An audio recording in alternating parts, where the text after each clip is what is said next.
Thank you for listening to the Matt's Movie Reviews podcast, available on Podbean, Apple Podcasts, Spotify, Google Podcasts, Amazon Music, and Stitcher. Also, please follow Matt's Movie Reviews on Facebook, YouTube, LinkedIn, Reddit, Instagram, and MeWe. And of course, be sure to visit mattsmoviereviews.net for the latest reviews, top 10 lists, and more. Now, on to the show. Luke 18, verse 3. Here's a parable about a woman seeking vengeance for a wrongdoer who victimized her and then escaped justice. But Jesus tells us, when a sinner goes unpunished, he is only free from man's law. When man's law fails, God's law prevails. Mr. Bishop! No! Hold it! No!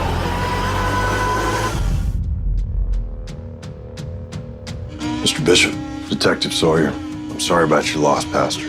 Don't think this was a case of road rage. Sarah was found with her hands zip tied to the steering wheel. I'm acquainted with this sort of hurt. I know the futility. How'd you get through it? I got healed. How? I'm going to tell you about an opportunity I was once given, and I'm going to offer you that same opportunity. I've got the guy, John. How'd you like 1 minute? 1 minute alone.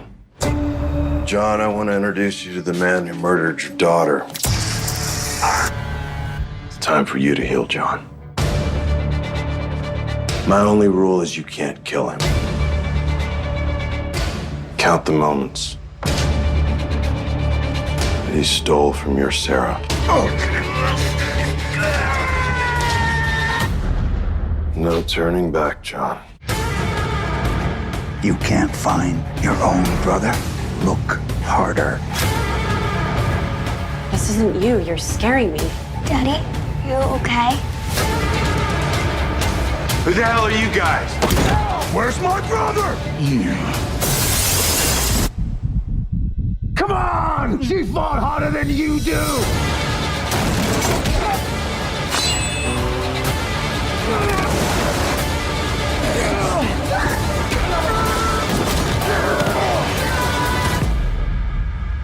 Daddy's sorry about this.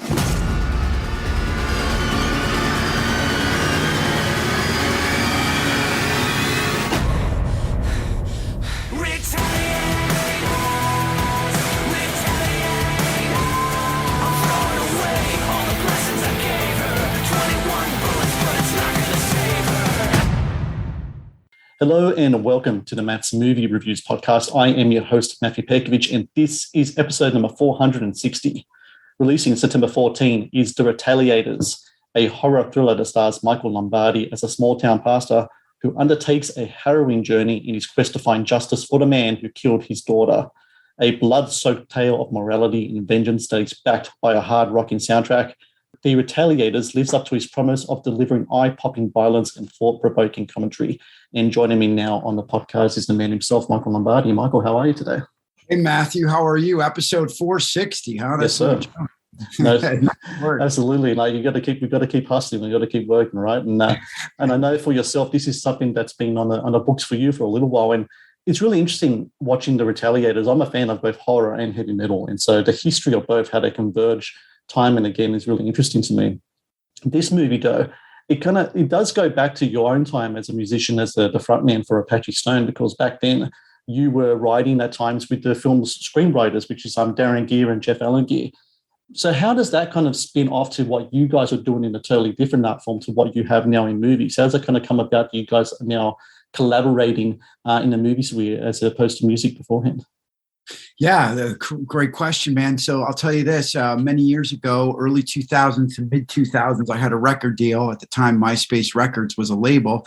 And my music manager, I was back and forth a lot from New York. I'm an East Coast guy, but I was in LA often. And my music manager said, look, you got to drive down to Southern California. That's where these guys live. They're amazing songwriters. They themselves had an incredible band. And like you said, we used to write music together, and I thought they were the most talented guys. Like literally, we just really hit it off. We collaborated beautifully together. Our tastes were so aligned. Several years had passed, again, being on separate coasts, and I hadn't spoken with them. And I said, "Hey, Darren, that's one of the Gear brothers, Darren hey, what have you been up to, man? And he said, my brother and I have been writing screenplays. Mm-hmm. And I immediately knew how good. I said, send them to me. So they sent them all to me. I read the Retaliators, and the music to me just jumped off the page. The third act is like the birth of metal in this thing. Like, I felt, again, because as I said, we always collaborated so beautifully together. I think their influences and their inspirations in different genres really popped in this script. Films such as The Lost Boys, this Joe Dante-esque, Gremlins-y, small town Spielbergian beginning with this Sin City-esque graphic novel vibe into this crazy Tarantino-ish crazy third act with a nod to as I said, all these great films of the 80s, but also Evil Dead and the character of Ash. So all these jumped off. I called Darren and I said, man, and I said exactly what I'm saying to you now about the influences and the inspirations. And he's like, hey man, you're dead on. And I said, we got to make this thing. And that was about close to 3 years ago now.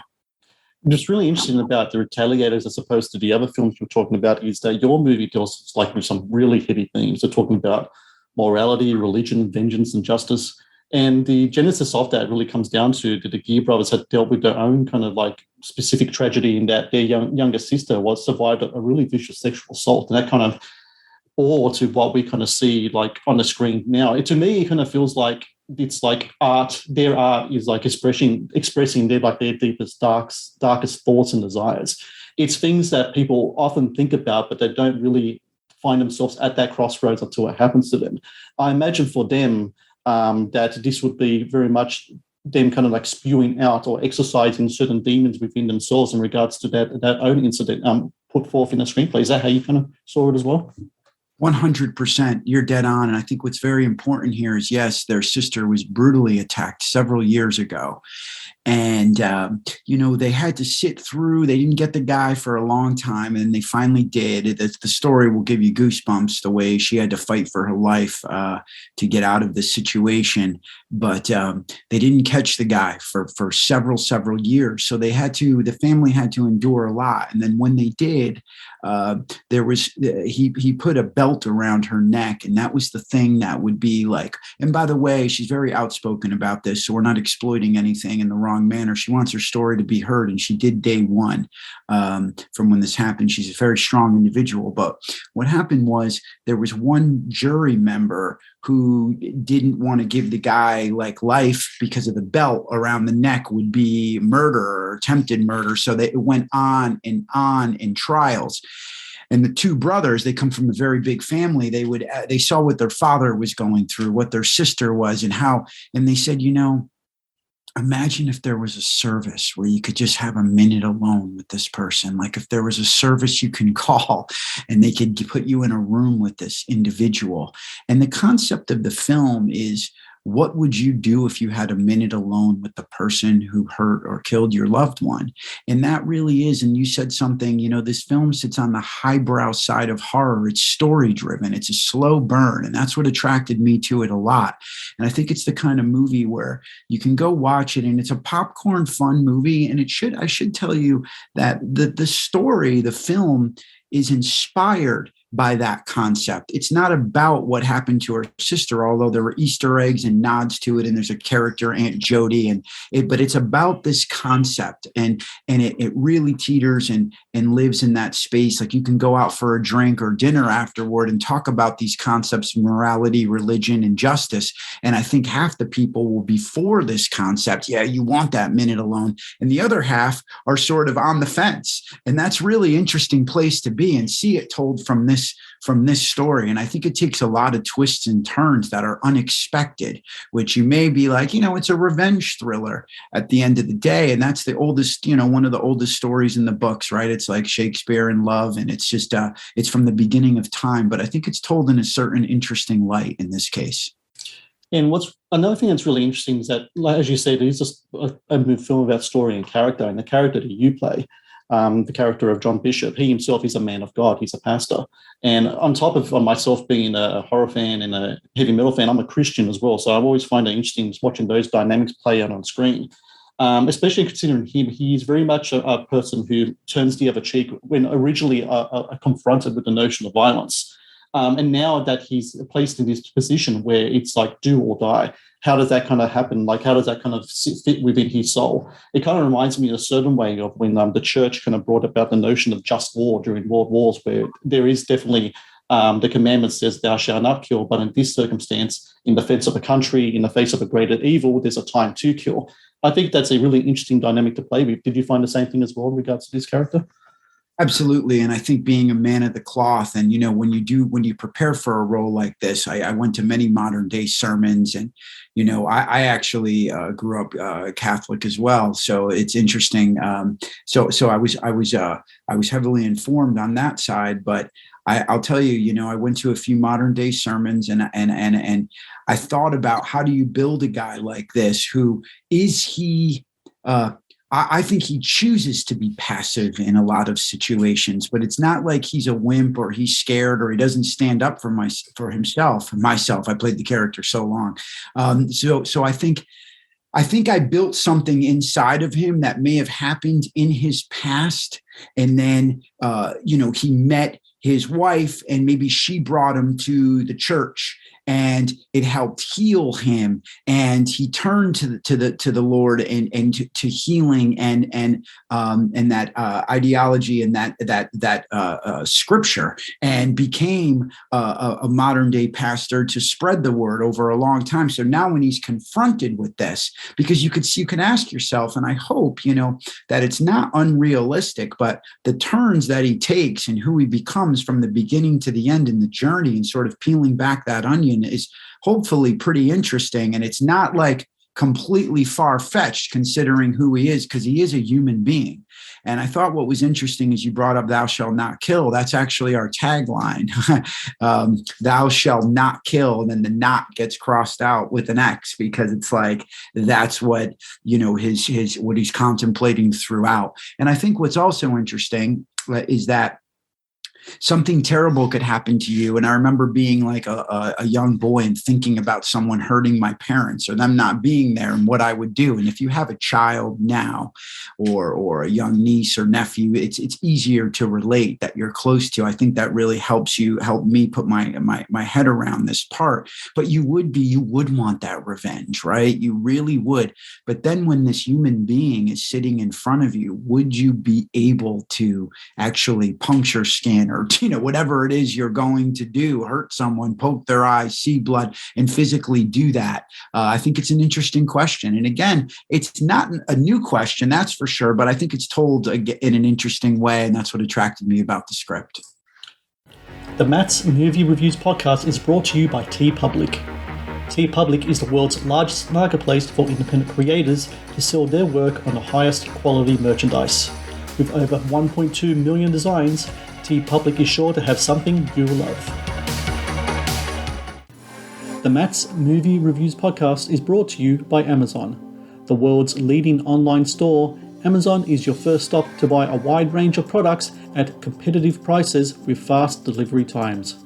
Amazon is also a world-class entertainment hub that includes Prime Video, Audible, Twitch, Amazon Music, and more. Sign up with Amazon today and experience the best in online shopping and entertainment. So when we talk about the third act, and I don't want to give away spoilers, but let's just say there will be blood, and there's plenty of blood in this movie. And there's key art from the film and stills where it portrays what happens to you in the third act in regards to you're just caked with this stuff. You got blood all over your face. There's one scene where it's clearly in your eye, and kudos to you for keeping your eyes open for that long as well, because I don't know how long I can do it.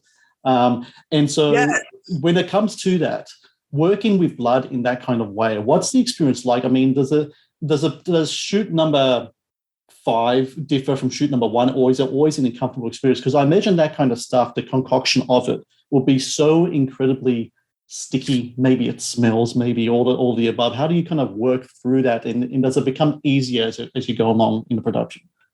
Oh, brother, like you killed it. You're exactly right. I want to tell you this about that scene. Thank you for that sticking in your mind, because I was like, we have to get this shot. Like I personally, literally wanted that shot. I'm like, it was a drone shot that was hovering over me actually after this big fight. And I'm like, you got to get this. And then I think we did one with the camera too, like the DP just over, but I'm like, we need to get this shot. And I opened my eyes, and it's my favorite shot, one of my top 3 of the film. So thank you for acknowledging it. And yes, that blood, man, is, it's sticky. It's got like a syrupy substance in it. So I don't like any kind of makeup, like whatever, even if they want to touch up my eyes underneath, I just don't like it. So this was really difficult because when your shirt sticking to your chest all the time between takes, and as you know, there's a lot of downtime, then you have to go to lunch with this on, and you're like, and then it's really sticky. And then you're, like I said, and your chin is sticking to your chest, and every time you move, but you know what? At the end of the day, it's like, look, man, I mean, we're making a movie. I'm doing what I love. So you always have to keep that in your mind. It's not, I'm blessed. It's not like I'm digging ditches or something. But yeah, it was pretty crazy. It was really, and then, at the end of the day, 12, 14-hour day, I also produce on this. So it just never ends. When you get back to the hotel room, you're making calls for the next day and putting out fires. It's an hour-long hot shower to get this stuff off. My final question, I just want to go back to the history of heavy metal and horror.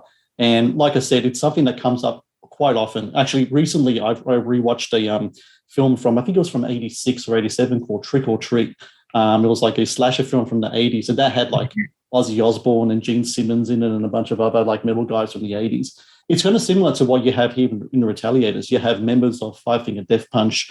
You have members of Papa Roach. Tommy Lee from Motley Crue appears. There's other band members as well. Usually when musicians appear in films, they play musicians, but this time they are actually playing characters.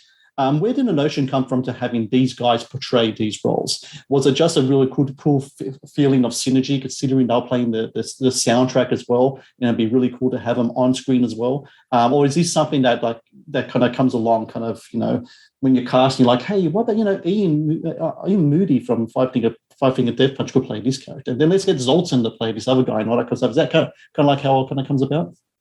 No.